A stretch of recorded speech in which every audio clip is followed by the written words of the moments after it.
Captain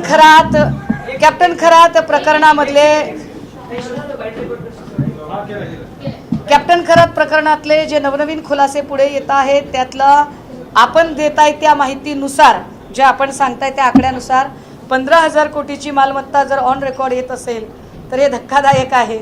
म्हणजे आता सगळे धंदे सोडून सगळ्यात प्रॉफिटेबल धंदा म्हणून आता काय भोंदूगिरीचा धंदा लोकांनी सुरू करावा का अशी एकूण स्थिती आहे।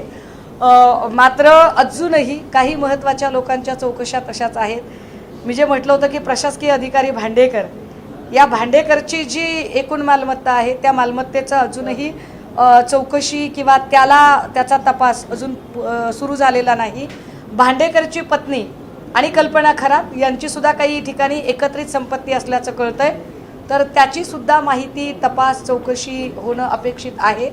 जितेंद्र शेळके यांच्या संबंधाने जे घडलं ते अत्यंत दुर्दैवी आहे, परंतु जितेंद्र शेळकेंच्या संबंधाने सुद्धा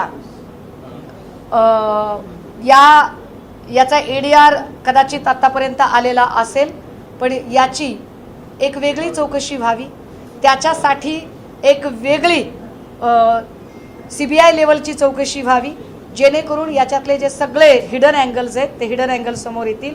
आणि होय, खरात गुन्हेगार आहे, सगळं ठीक आहे, पण तरीसुद्धा खरातची सुरक्षा तितकीच महत्त्वाची आहे, कारण खरातकडून अजून बरीच सत्य बाहेर येणं बाकी आहे। 10 रुपयात भेळ खाल्ली पंतप्रधानांनी पश्चिम बंगाल।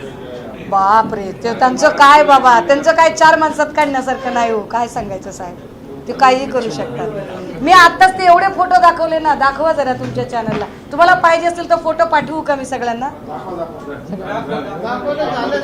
दाखवलं